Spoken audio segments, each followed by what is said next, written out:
대로변에서 밀려나 골목길 한켠에 자리 잡은 전봇대.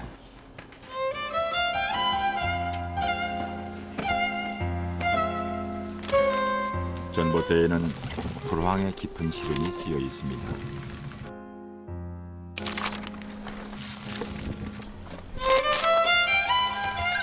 이 전단지들은 도시의 미관을 해친다고 손가락질을 받습니다.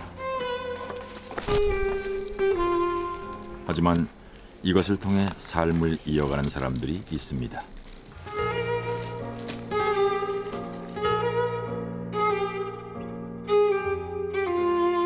전봇대의 귀를 대면 삶의 경계에 선 서민들의 수많은 아우성이 들립니다.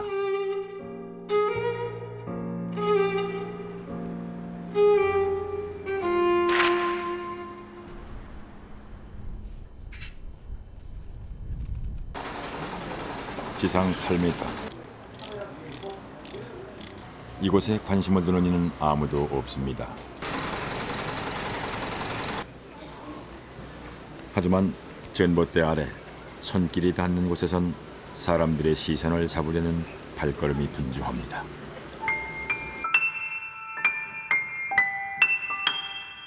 전봇대를 가득 메운 수많은 전단지. 제발 나 좀 봐주세요라고 소리칩니다.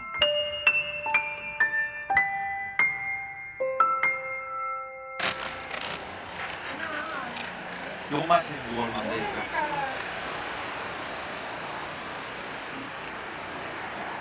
저런 데 있잖아요. 저기 뭐 저런 저기 신호등 같은 데 보면 저런 전봇대 같은 데. 전봇대 동에 붙여주시면 돼요. 예. 동네. 예. 예. 수고 좀 해주세요.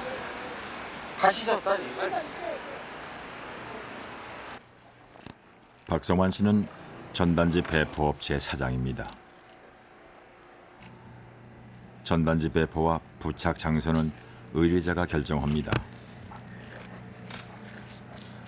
주로 이게 전봇대 부수려고 하는 건 뭐? 예, 가요 전단지 같은 게 많죠. 아예. 예. 문어발식으로 전화번호만 떼어갈 수 있게끔. 박 씨를 찾는 주 고객은 영세 자영업자들입니다. 본인이 할 수 있는 양은 별로 안 돼요. 혼자서 이게 붙여봤자 못 붙이니까 우리한테 이제 의뢰를 하는데 경기가 안 좋으니까 이제 없죠. 우리들도 이거 붙이면서 다 붙여줬냐고 그러잖아요. 딴 사람들이 눈치 보고 해야 된다고 지금. 전단지 광고는 영세 자영업자의 마지막 수단입니다. 이게 어떻게 보면은요 마지막 방법이에요. 사실 뭐 여기 신문 광고도 내고 뭐 진짜 뭐 발로 뛰고 이렇게 하다가 이제 안 되니까 전단지라도 한번 해보자는 심정을 하시는 분들이 거의 많아요.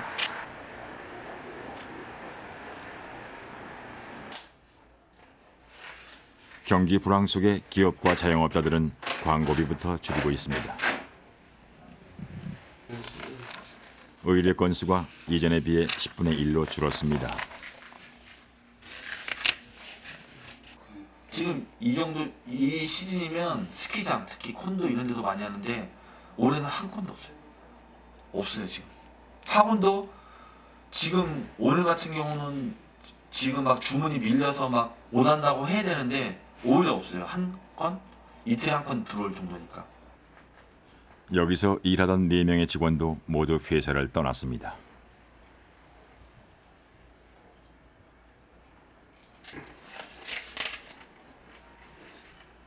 문을 닫는 배포업자들도 속출하고 있습니다. 예전에 좀 잘 됐으니까 버티다 보면은 잘 되지 않을까. 근데 사실 저도 지금 이 추세로 나가면은 몇 달 못 버티고 저도 사실 이제 폐업을 할 예정이거든요. 사실 열심히 해도 이거는 제가 아마 열심히 한다고 되는 일이 아니에요. 왜냐면 경기들이 다 죽어버리는데 저 혼자 무슨 수로. 석 달 전 박성환 씨에게 전단지 배포를 의뢰했던 이석원 씨. 없어요. 다른 할 만한 게. 뭐 어디 뭐 취직할 수 있는 나이도 아니고. 그래서 시작을 했죠. 다른 일 하시다가 지금. 뭐 직장 생활 하다. 뭐 요즘 직장 생활 해도 뭐 월급 잘 나오지도 않잖아요. 또 언제 간통해야 될지도 모르고. 대출을 받아 시작한 치킨점. 그러나 현재 수익은 전혀 없는 상태입니다. 다 채웠어야 되는데 지금 이거 가지고 지금 이거면 한 3일 장사할 거야. 여기까지 채워졌죠. 밑에도 네, 주말에는 여기까지 채워지고. 그 마지막으로 채웠던 데가 언제예요? 뭐 저희 뭐 여기 시작하면서는 처음에 오픈할 때 채우고 못 채웠죠. 한번 채우고. 예. 이 상황에서 벗어날 수 있는 길.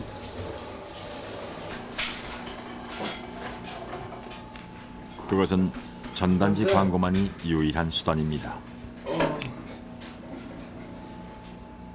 천장 업체 써가지고 보통 저희가 천장 돌리면은 전날 5마리에서 6마리, 다음 날 또 그 정도. 지금 한 2마리 정도, 그 정도예요. 근데 안 할 수도 없어요. 해야지. 자고 일어나면 주변 상점 간판들이 바뀌는 지금 전단지를 더 돌리고 싶어도 그 비용을 감당하기 힘든 상태입니다.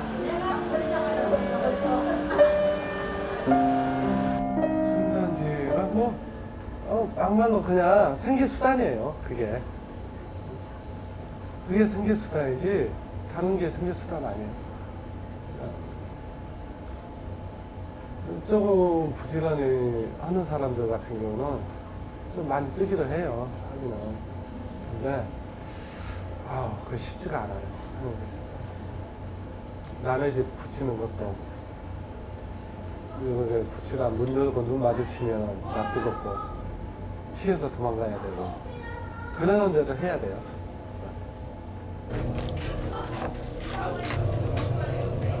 이 씨는 직장에서 나온 것을 후회할 때도 있지만 이젠 돌아갈 수도 없습니다.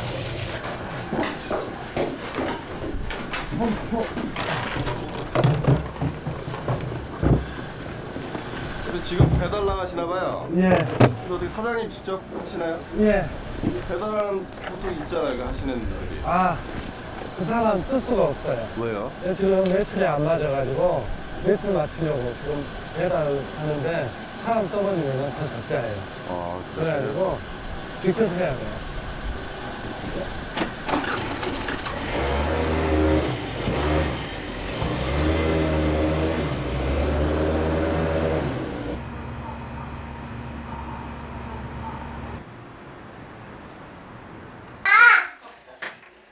전단지 업체 사장 박성환 씨는 5인 가족의 가장입니다. 군에서 제대할 즈음 아버지의 사업이 부도가 났습니다. 박 씨는 대학 복학을 포기하고 가족의 생계를 책임져야만 했습니다. 제가 벌더라고요 그렇게. 그래서 제가 하는 말이 그대로 말할게요. 엄마 지가 궁지해버리니까 돈이 막 벌려 그러더라고요. 그러고 나서 궁지에 몰리니까 돈이 막 벌려. 지가 궁지해버리니까 돈이 막 벌려 이렇게 말을 하더라고요. 저는 그대로 말을 하는 거야.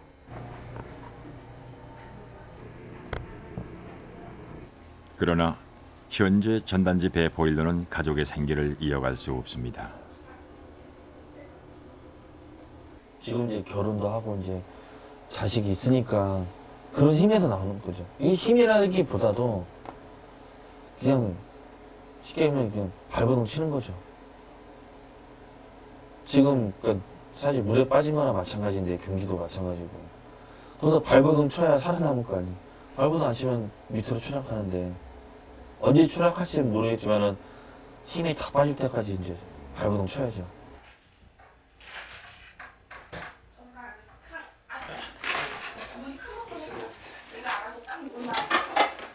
왜 퇴근해서 계속 핸드폰? 지금 대리 콜 잡는 거예요.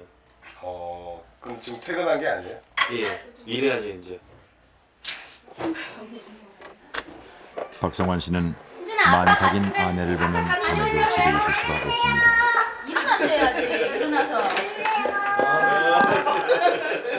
아빠 가져오세요. 그래요. 정말 잠을 못 잤어요. 계속 몇 시에 들어오나 시계만 보게 되고 그리고 좀 계속 눈물이 나더라고요. 제가 뭐 도움이 되는 게 아니니까. 저 뛰어야 될 것 같은데. 지난 12월부터 시작한 대리운전. 기다리면 안 돼요. 손님들이 뭐라 하시니까 일 끝났다고 전화해줘야 돼가지고.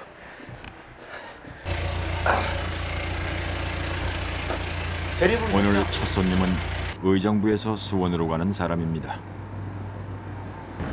손님 뭐 저기 실례지만 무슨 일 하세요? 건설업 노가다 하고 있어요. 근데 지금 이른 시간이고 일찍 귀가하시는 분들이 좀 많이 계시더라고요. 마음이 죽으니까 짐이 따뜻하다니까. 네. 돈 없을 때는 짐이 최고예요. 힘들어요.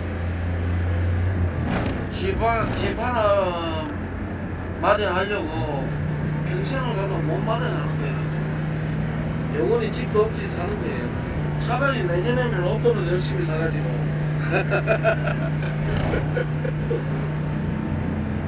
잘 안 될까요? 그거?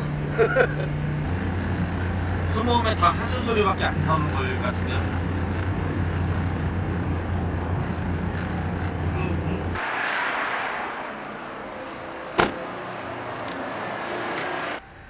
예, 고맙습니다. 조심히 다니십시오. 예. 첫 타임 참 괜찮은데 지금 이제 앞으로가 문제예요. 손님이 많은 서울로 가는 콜을 잡지 못하면 어디가 오늘 와야 일은 되는지? 여기서 마쳐야 할지도 모릅니다.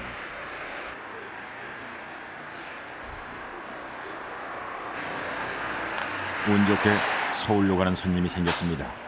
박성환 씨는 마음이 급해집니다. 신내동이요. 예, 제가 지금 지를 잘 몰라서 좀 20분 정도 기다리면 안 되시나요? 아, 15분만 안 되시겠어요? 그럼 빨리 갈게요. 예, 죄송합니다. 빨리 갈게요. 예, 예. 저 기다리시니까 죄송해요. 조금만 좀. 예. 저 혹시 대리 부르셨습니까? 요즘은 대리 기사들이 넘쳐나서 손님들이 기다려주지 않습니다. 예. 저 대리 부르셨죠? 서울 경기 지역 하루 평균 손님은 10만 명. 그런데 대리기사는 14만 명이나 됩니다. 그중에 30-40%가 박성환 씨처럼 두 가지 일을 하는 사람들입니다. 엊그제 같은 날은 엄청 추웠거든요. 근데 병원을 들어가서 기다리려고 했는데 로비가 문이 잠겨 있더라고요. 그래서 이제 편의점에서 이제 컵라면 하나 이제 먹으면서 기다렸는데 너무 이제 이 생각이 들더라고요. 왜냐면 낯선 데 와서 길도 모르고 콜도 안 나오니까 너무 들어가고 싶은데 이거 택시를 탈 수밖에 없거든요. 차가 이미 1시간 넘었기 때문에 끊겼기 때문에 그럴 때는 이제 가족 생각이 나는데 뭐 제가 고생해야 가족이 편한 거니까.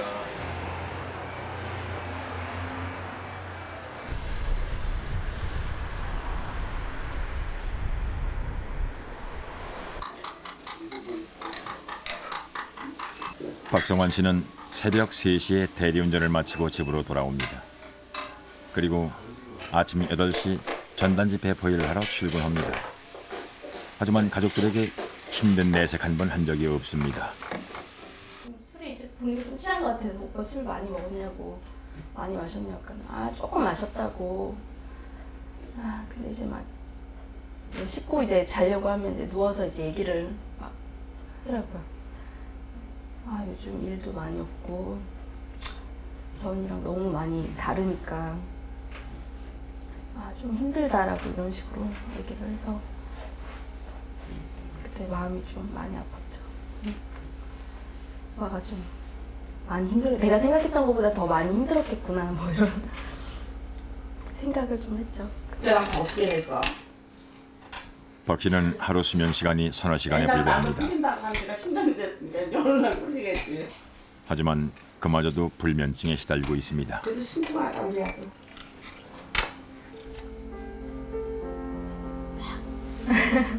그냥 고맙고 맨날 이뻐요. 그래서 몸은 좀 힘들고 뭐 오빠가 많이 좀 그런 게 있겠지만 마음적으로는 되게 굉장히 자상하고 되게 잘해주거든요. 이렇게 결혼 잘했다 이런 생각을 해요. 너무 고맙고. 가장이 된다는 것. 노동의 고통은 감내할 수 있으나 불안한 미래는 견디기 안 힘듭니다. 맞아. 다 벌써 형이 잘못하면 자기 제가 지금 고를 수 있는 여건은 안 되잖아요, 사실.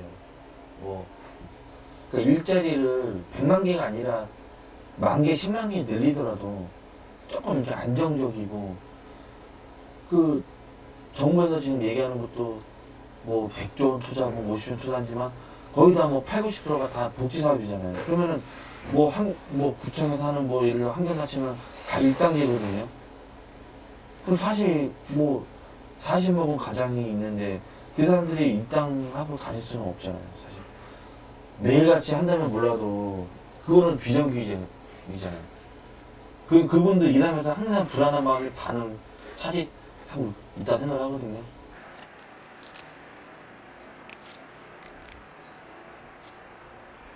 오늘도 전단지를 들고 거리로 나섭니다.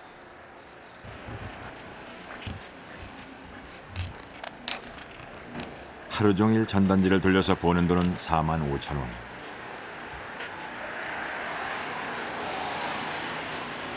하지만 많은 사람들이 이 일감을 기다리고 있습니다.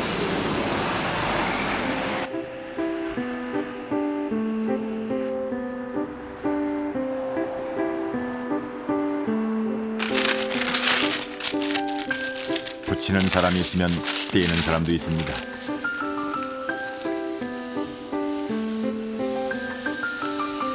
전단지 제거는 공공근로사업자들의 몫입니다. 한 달에 80만 원 받는 이 일도 구하기가 쉽지 않습니다. 혹 구했다 손치더라도 불안하기는 마찬가지입니다. 공공근로는 원래 9개월 하면 딱 그 실업연금이 나오는데 딱 6개월로 딱 잘려버리면 또 실업연금도 안 나고 그래가지고 먹고 살 길이 막막하죠. 최근엔 폐지 수집으로 생계를 이어가는 사람들이 많이 늘어났습니다.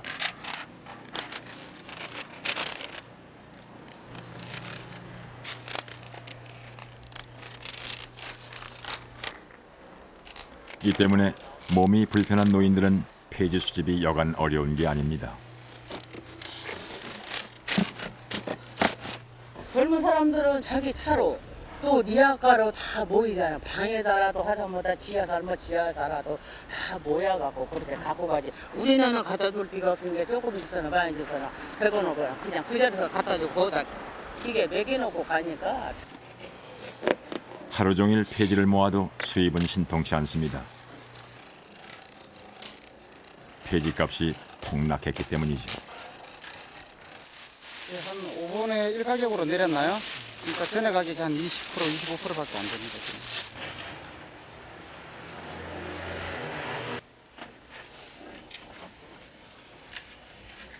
얼마 받으셨어요? 얼마 받으셨어요? 2만 원. 아야. 2,000원도 내가 노래공개에서 2,000원 가만히 안 갔으면 누가 줘. 그거 생각해야지. 20, 30대는 오토바이와 트럭으로, 40, 50대는 리아카로 길가의 폐지를 쓸어 담습니다. 할머니가 경쟁하기엔 버거운 상대들입니다. 80kg가 되는 걸 끌고 오신 거예요? 그렇지. 지금 주워서 어디 쓰시게요? 에? 지금 주워서 어디다 쓰시게요? 아이, 세금 내야 살지, 먹어야 살고. 전봇대는 도심에서 사라졌습니다. 하지만 도심을 벗어나면 아직도 서울에서만 20여만 개, 전국 800만 개의 전봇대가 있습니다. 이들 전봇대에서 가장 많이 볼 수 있는 것은 인력 속에서 스티커입니다. 전봇대에 붙은 스티커를 보고 한 인력업체를 찾아가 보았습니다. 새벽 5시, 일감을 잡은 사람들이 일을 나갑니다. 고생 좀 해주십시오. 지금 바로 가세요. 하나 부산 8948 010 893 526 특별한 기술 있습니까? 최근엔 처음 이곳을 찾는 사람들이 부쩍 늘었습니다. 한 10년 생활 아 현장에서요. 그래서 저도 오늘 처음 나왔습니다. 좀 한달 하다가 관계 좀 어렵다 보니까. 인력사무소는 새벽 5시에 문을 열지만 4시 반이면 이미 사람들로 북적거립니다. 먼저 온 순서대로 일감을 받기 때문입니다. 하지만 일을 나가는 사람들보다 기다리는 사람들이 더 많습니다. 예전 같은 경우에는 한 20명 정도 일을 나갔는데 점점 일거리가 줄어들어서 15명, 10명 이렇게 쭉 줄어들더니 오늘 같은 경우는 날씨가 춥다 보니까 한 4명밖에 일을 못 나갔습니다.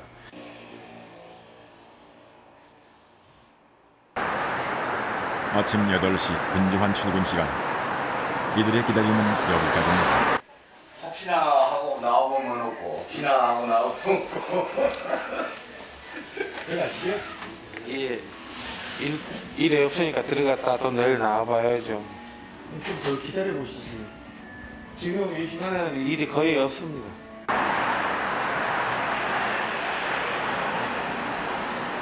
예, 일 못 나가니까 제 마음도 까맣게 타네요.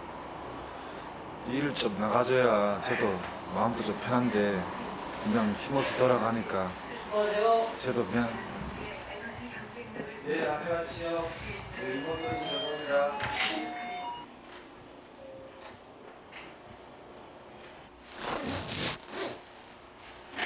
사람들이 모두 떠난 후 이은우 소장은 인력사무소 홍보를 위해 거리로 나섭니다.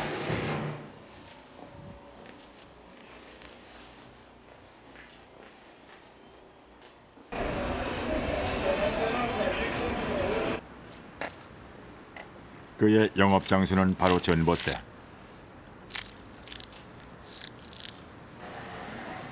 구직자와 구인자를 연결해주는 유일한 통로입니다. 그의 인력사무소를 찾아오는 사람들은 전봇대에 붙은 스티커를 보고 옵니다.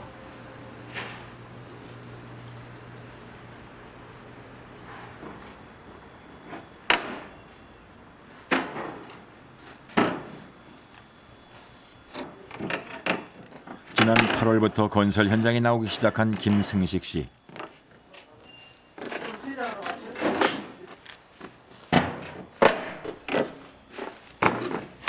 그는 사업에 실패한 후 처음으로 삽자루를 잡았습니다.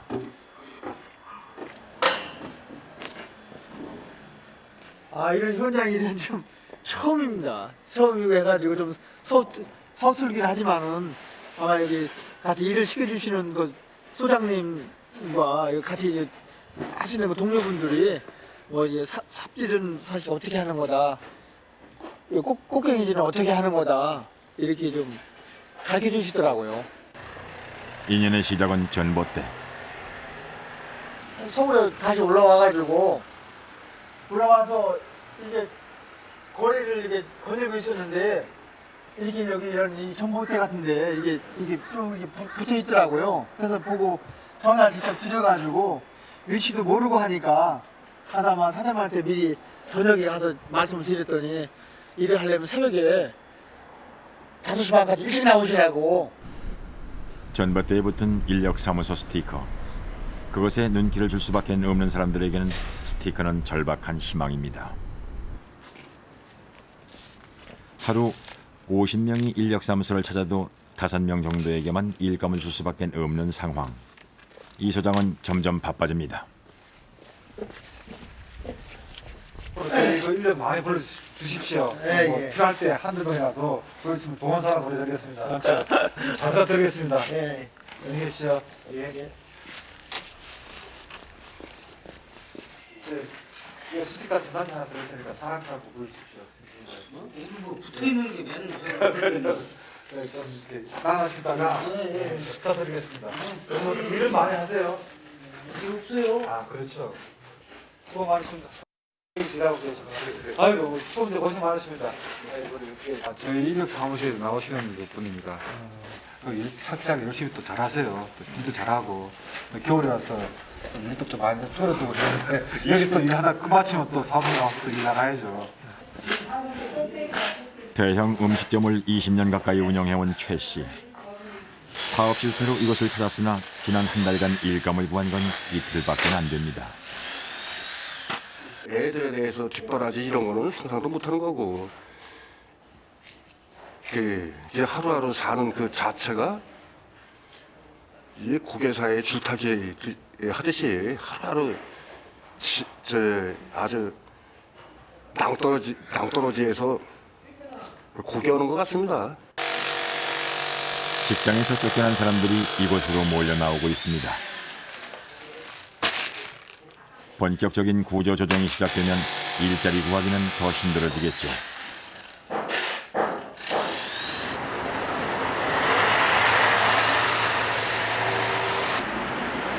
아침 6시 반. 차려 작업을 마친 사람들이 들어옵니다.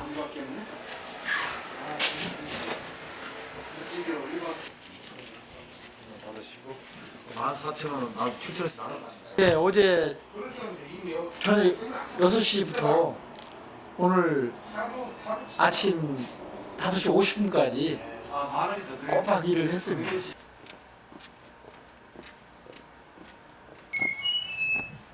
김승식 씨는 반지하 단칸방에 사글세로 살고 있습니다.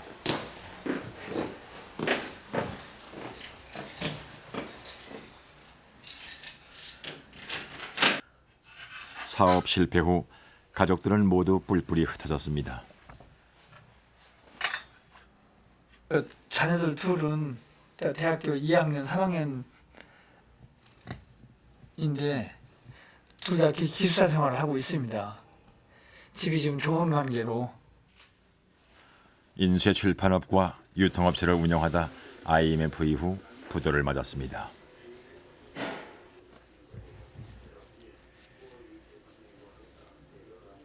두 채의 대형 빌라도 소유했었으나 지금은 이 단칸방이 전부입니다.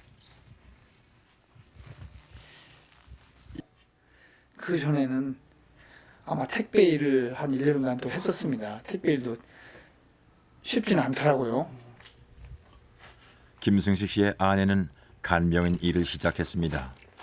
밤새 일하는 아내의 얼굴을 볼 수 있는 것은 일주일에 단 한 번뿐입니다. 뭐 어느 가수의 뭐 있을 때 잘해라는 노래가 제목이 있듯이 누구든지 있을 때 잘해야지 없을 때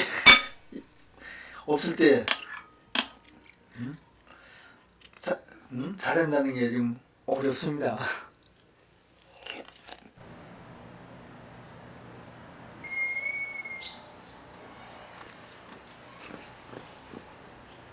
밥을 먹자마자 바로 집을 나서는 김승식 씨. 좀 머리가 좀 약간 좀 상기된 듯한 띵합니다. 하기는 그냥 꼬박 일하고 와서 밥 먹고 바로 또 출근하는 길이라.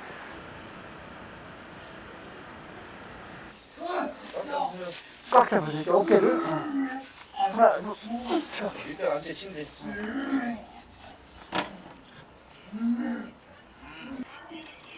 이곳에서 그의 직함은 노인복지요양보호사입니다.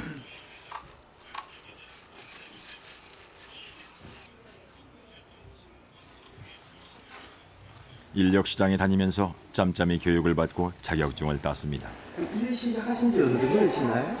예.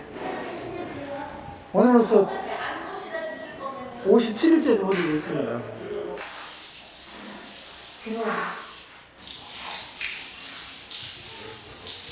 이곳과 인력시장을 오가며 그는 한 달에 쉬는 날이 하루도 없습니다.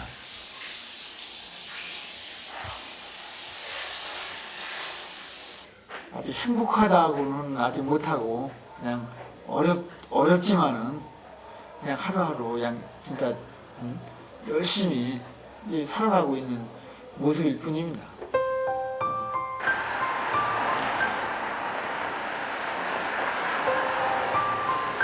자신을 한계 상황까지 몰고 가고 있는 김승식 씨.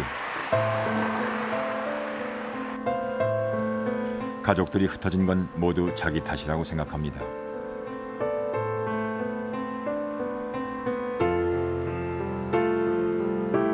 그가 아버지로서 보여줄 수 있는 건 열심히 사는 모습뿐이라고 합니다. 예, 그래서 지금 한편으로는 여기 아들들도 집사람도 사실 저에 대해서 원망을 좀 많이 하고 있습니다. 잘 관리를 하고 거래처 관리를 잘 했으면 되는데 그걸 잘 이렇게 못하고 해가지고 이 사업에 제가 지금 실패를 해가지고 아주 뭐 남들도 다 열심히 살고 있지만 저도 진짜 더 열심히 살고 있습니다. 김 씨는 내일 누구보다 먼저 인력사무소에 가기 위해 잠자리에 들어야만 합니다.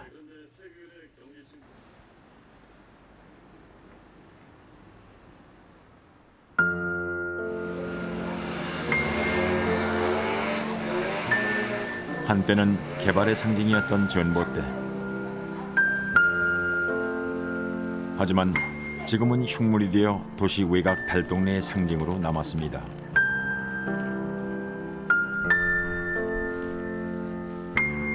그러나 이곳에서도 자리를 지키기가 쉬울 것 같지 않습니다. 철거 작업이 진행 중인 신당동 재개발 지역.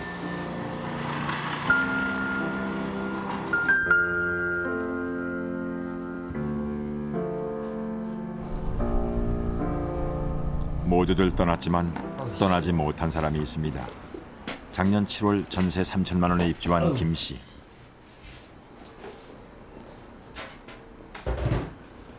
그러나 재개발이 시작되자 집주인은 전세 보증금을 주지 않고 떠나버렸습니다. 보증금을 돌려받기 위해 조합과 관공서에 민원을 제기하였으나 책임을 지는 이는 아무도 없었습니다. 얘기했는데 주인이 자기 혼자 몰래 10월 말에 구청이라든지 서울시라든지 해결은 해준다고 하는데 그건 말로만 이제 해결해 주는 거지 강제력이 없다고 자기네들은. 자기네들은 강제력이 없다고 그냥 권고만 한다고. 근데 요즘 세상에 누가 권고한다고 그거를 받아들인 사람이 있습니까? 일식 조리사 일을 하면서 만난 일본인 아내와 3살 된 딸을 둔 김진수 씨. 장모님 간병을 위해 잠시 일본으로 떠난 아내와 딸. 그들이 떠난 후 얼마 지나지 않아 철거가 시작됐고 지금은 돌아오지 못하고 있습니다. 가족과 생이별한 지 벌써 10개월째. 그에게 전세보증금 3천만 원은 가족과 다시 만날 수 있는 유일한 희망입니다.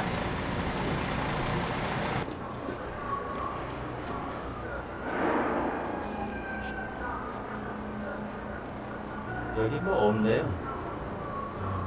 없어요. 2천에 뭐 월세 50 보증금은 왔는데 월세가 안 왔네. 아직 보증금을 돌려받지 못했지만 그의 눈에는 전월세 광고들만 들어옵니다.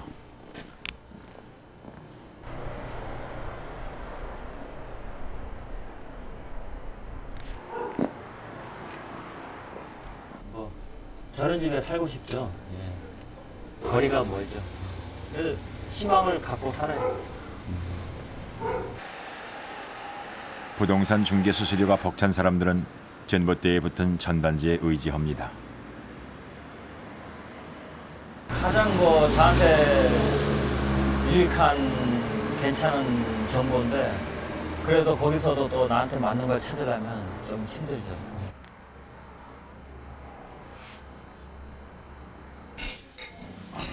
혼자서 생활해 온 지 벌써 10개월.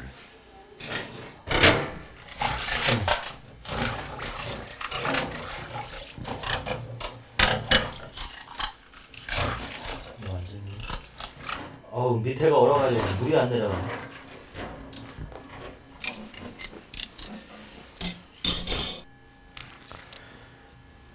김 씨는 평범하게 보통 사람처럼 산다는 것, 그것이 가장 힘든 일이라고 말합니다. 희망은 사실 희망을 생각하는데 너무나도 좀 어려우니까 희망을 접을 때가 많더라고요.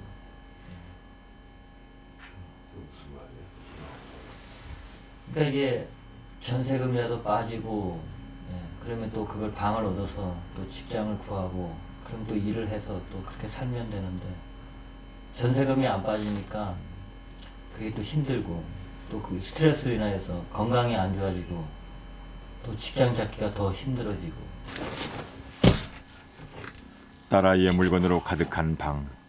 아직 입혀보지 못한 새 옷들도 걸려 있습니다.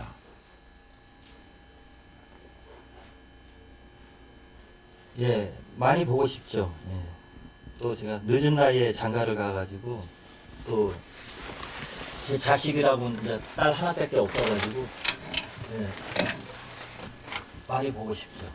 카드 번호를 눌러주십시오. 아, 그냥 전화했어. 이 잘 있어? 저녁은?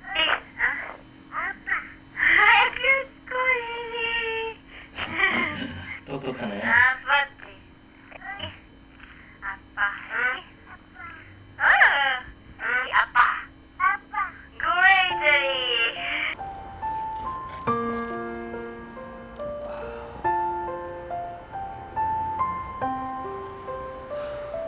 현재 법원의 중재가 진행 중인 상태.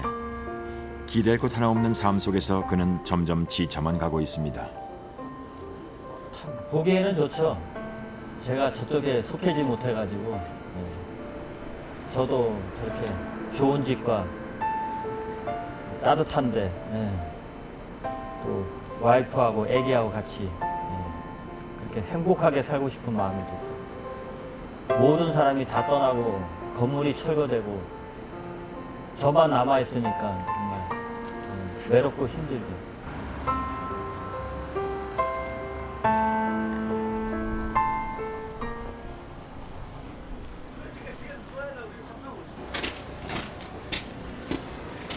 김춘식 씨도 마찬가지 고통을 겪고 있습니다. 전기 안 들어오나요? 네, 다 주겠습니다, 전기. 수도는 어떻습니까? 수도까지 다 주겠죠? 가스는? 네, 도시가스도 주기고. 김춘식 씨는 일단 대출을 받아 이사갈 집을 구한 상태.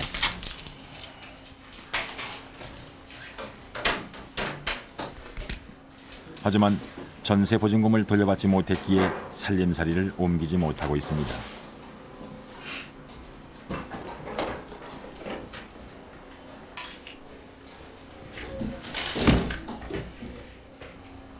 그가 요구하는 건 단 하나.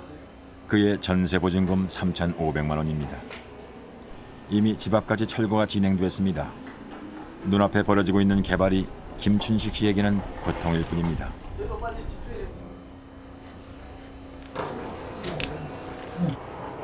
네, 아까 제가 천상 재벌이 있잖아요. 재벌 전입시키신 거 아닙니까? 우리 같은 사람 쫓겨나는 거예요.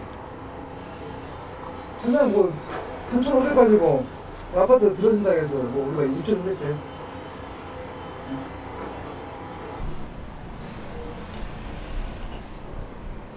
김춘식 씨가 운영하는 중국집. 7년간 배달 일을 한 끝에 2년 전 인수한 가게입니다.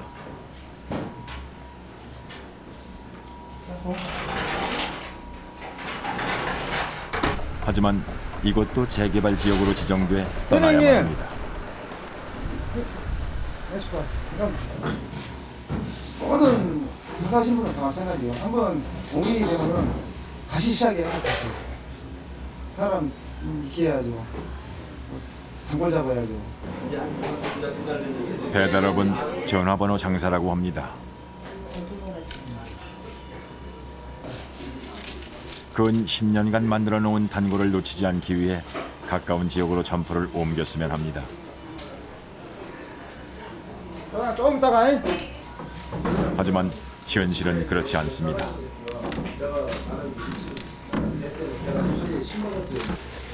개발된 지역 3, 4km 안에는 정말 보증금이 엄청 올라가고 엄청 올라가고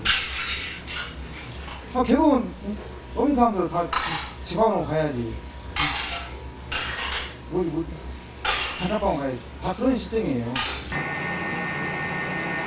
이미 하나둘씩 떠나기 시작한 재개발 지역에서 자장면 장사를 하는 것도 힘듭니다.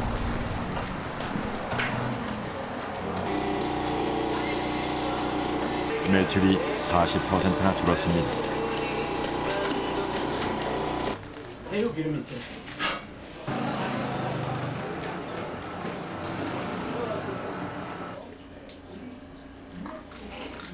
왕십리에서 공장을 운영하는 조병선 씨. 통 있네. 통도 있잖아, 통. 25년 동안 철과 함께 살아왔습니다.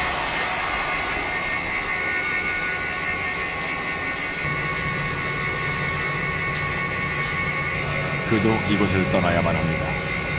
아직 여기에 관리 처분이 안 났는데 지금 세입자 같은 경우는 거의 한 70%가 다 이사를 했습니다. 세입자, 주거 세입자들은.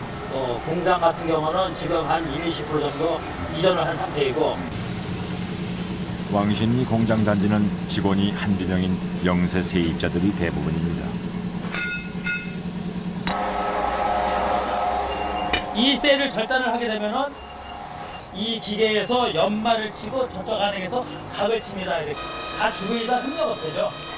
주근이 다 한 집에서 20도지 한 보통 7, 8 공장을 거쳐서 여기서 완성품이 돼서 나갑니다. 700여 업체가 모여있는 이곳. 철을 절단하고 연마해 금형으로 만들기까지의 공정을 각 업체가 분담하고 있습니다. 개별 업체만으로는 상존할 수 없는 구조. 700여 개의 업체가 하나의 공장처럼 움직여야만 합니다. 이게 잠깐 쉬시는 겁니까? 아니면 어떻게? 폐업을 했습니다. 일도 없고 그다음에 여기서 나가러 가니까는 뭐 마땅한 건 없고 해가지고선 전부 다 뭐 오토바이 배달이라든가 아니면은 화물차 용달로 가가지고 그런데 취직을 해가지고 그런 쪽에 전업을 하고 있습니다. 그럼 그 기술 다 어디 가는 겁니까? 기술은 저 무용지물이 되는 거죠. 이곳이 우리나라를 세계 5위의 금형 강국으로 만든 곳 중에 하나입니다.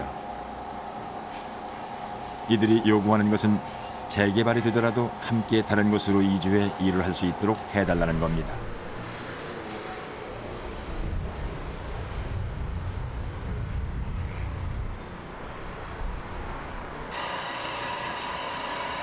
이곳에서 일하는 대부분의 사람들은 20, 30년간 새와 함께 살아온 사람들입니다. 개발이라는 거에 있어서 그런 것들이 중단이 된다고 가정을 하면 앞으로 산업이라는 2차적인 산업이라는 거는 맥이 끊길 수도 있는 부분이라고 생각합니다. 최용선 씨도 30년간 일해온 아버님의 뒤를 이어 이곳에서 일한 지가 10년이 넘습니다. 근데 저희 같은 경우에는 여기에서 이제 한번 무너지게 되면 더 이상 이 일을 할 수 없는 부분이 생기기 때문에 그 일자리 창출이라는 거는 아마 보존을 해야지 새롭게 만든다고 해서 그게 모든 게 다 해결이 될 것이 아니라고 생각합니다. 기회가 된다면 자신의 아이에게도 이 일을 전수시키고 싶은 그의 희망. 그 희망은 개발이라는 이름 앞에 너무나도 작아 보입니다. 이제 이곳엔 첨단의 아파트가 들어설 겁니다.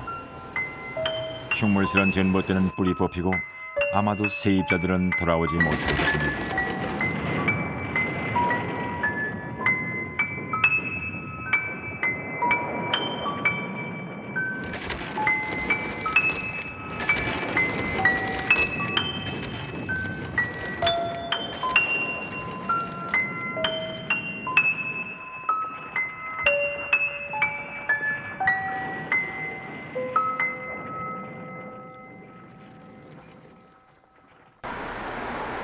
서울의 한 퀵서비스 사무실. 이곳에서 가장 부지런하다고 소문난 한 귀섭씨.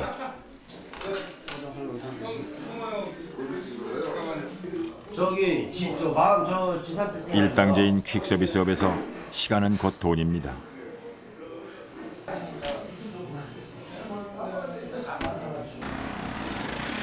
그는 가장 먼저 출근해 가장 늦게 퇴근합니다. 그는 다른 사람들처럼 하늘을 쳐다볼 여유도 이유도 못 느끼며 살고 있습니다.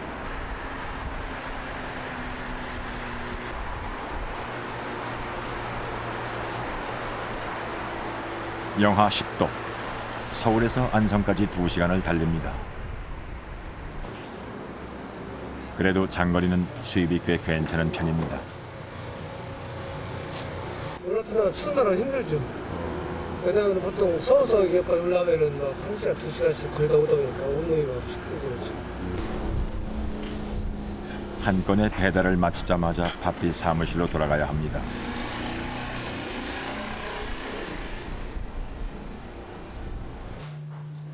다음 순서를 잡아야 하니까요. 오토바이 쓸 빼고 다 빼고 그러면은 100종 넘게 가자는 거예요. 거기서 약간씩 차이는 있는데 200 이상 가셔서 힘들 거예요. 한규섭 씨의 아내가 약을 들고 옵니다. 그러니까 아빠는 전화할 테니까 아빠 일어나 빨리 먹게. 선천성 심장병을 앓고 있는 민지. 아빠가 뭐? 민지에게 이 약은 매우 중요합니다. 출혈했을 때는 그 약을 멈춰야 돼요. 출혈 심할 때는. 그러니까 치과나 어디 갈 때도 미리 그 약을 한 3, 4일 전에 끊고 그리고 치과를 가거든요. 위험하니까 피가 막 얘는 지혈이 잘 안 되는 그런 애라 그 약이 되게 중요해요.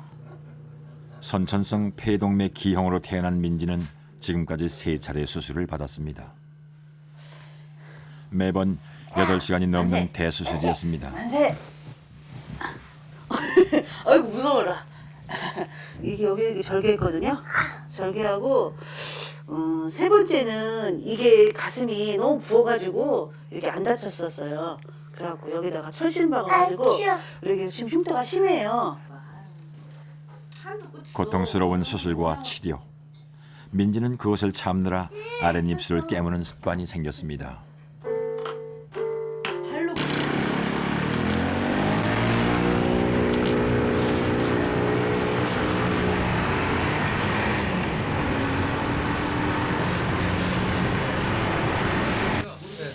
민지 아빠는 민지의 치료비를 벌기 위해 쉴 틈이 없습니다.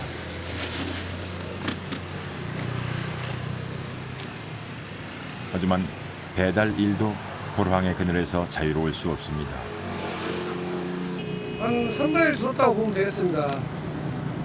그전에 같으면 많이 벌었는데 그래도 가면 갈수록 경기가 없고 또 경쟁이 치열하다 보니까 수입이 적네요. 줄어드는 일감, 늘어나는 경쟁자들. 그가 할 수 있는 건 가장 먼저 출근해 가장 늦게 퇴근하는 것뿐입니다. 많이 먹었습니다. 힘들지 않으세요? 힘들어도 가족한테 미안하니까 열심히 해야죠. 집에 아픈 아이가 있어서 많이 해야 됩니다.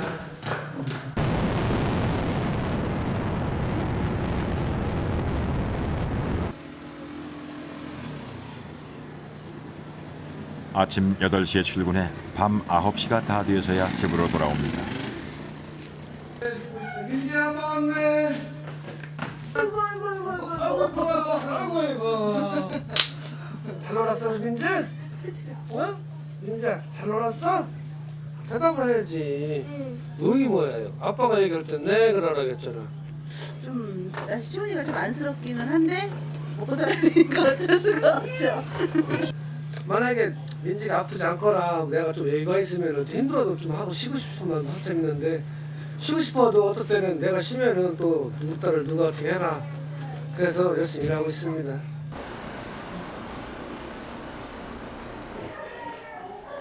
민지가 다시 입원했습니다.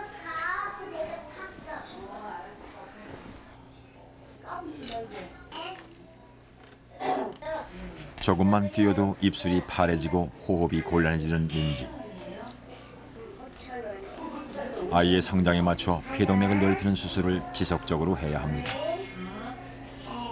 자꾸 산소포화도가 떨어져가지고 70%도 안 돼가지고 얘가 너무 유치원에서 노는데도 힘들어하고 그래서 선생님이 이제 하시라 그래서 날짜가 됐으니까 해라 해서 입원하게 됐는데.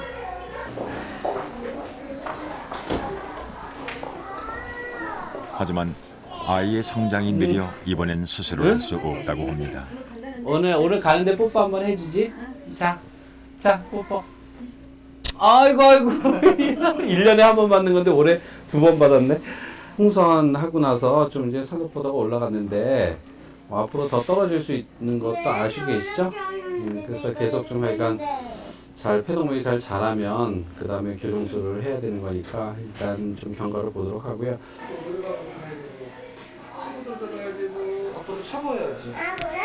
민지는 앞으로도 몇 번의 수술을 더 받아야 할지 알 수 없습니다. 민지 아빠는 걱정이 큽니다.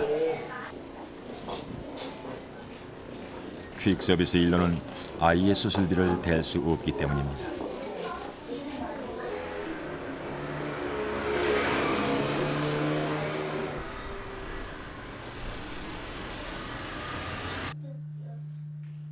지금까지 3차례의 수술은 심장재단의 도움을 받았지만 그 도움을 언제까지 받을 수 있을지는 모릅니다.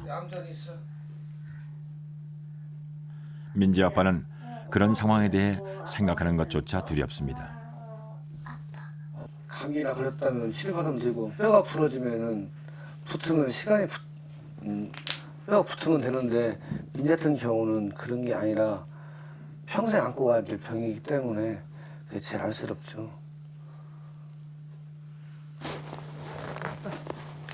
내가 해야지. 민지가 해줘.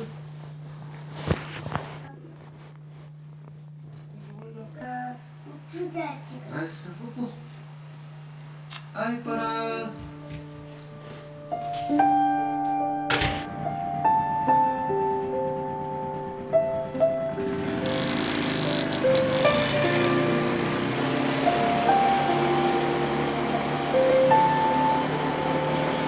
가족의 생계를 책임져야 하는 가장. 좀 시간을 준다고 있으라 그래. 지금 아버지 어깨에 올려진 짐은 너무 버거워 보입니다.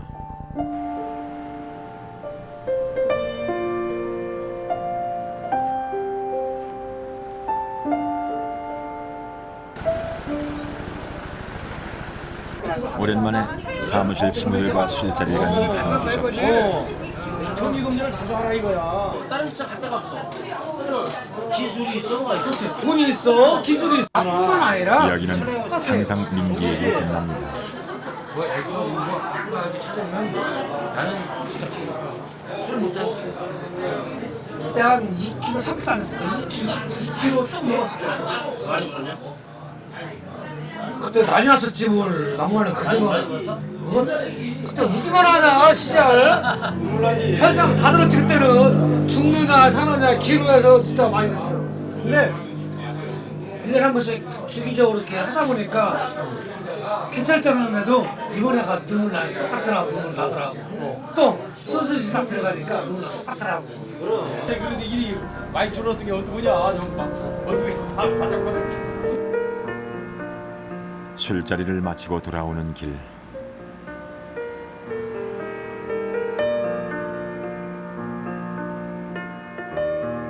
한규섭 씨가 집 앞 전봇대 앞에 섰습니다. 그러네요. 야, 부산 때문에는 세면 하나에 전봇대 하나 기도 하나인데 사실은 거기에 걸려져 있는 손이 너무나 많습니다. 그 딸, 처자식, 자식들을 다 거느리고 있는 입장에서 그만큼 내가 기둥이 정확히 해줘야만이 가정이 이루어지는데 만약에 기둥이 무너져 버리면은 저 가지가 다 없어지지 않습니까? 그래서 그런 기분이 듭니다. 앞으로는 내 혼자 힘으로 하려고 하는데 또 내 능력이 만약에 안 되면 어쩔 거냐? 정확히 방법이 없습니다. 솔직히 얘기해서. 손대속 같은 세상살이를 핑계로 퇴근길이면 술집으로 향한다. 목숨줄 같은 전선을 힘겹게 짊어진 회색 기둥 전봇대. 배를 하면서도 등기될 벽조차 없다는 생각으로 가족을 위해 모든 짐을 어깨에 지지만 갈수록 지쳐가는 이 시대의 아버지의 모습을 닮았습니다.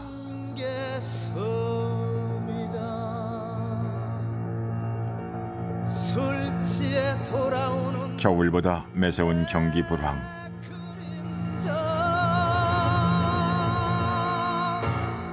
그대 또한 한계 섬이다.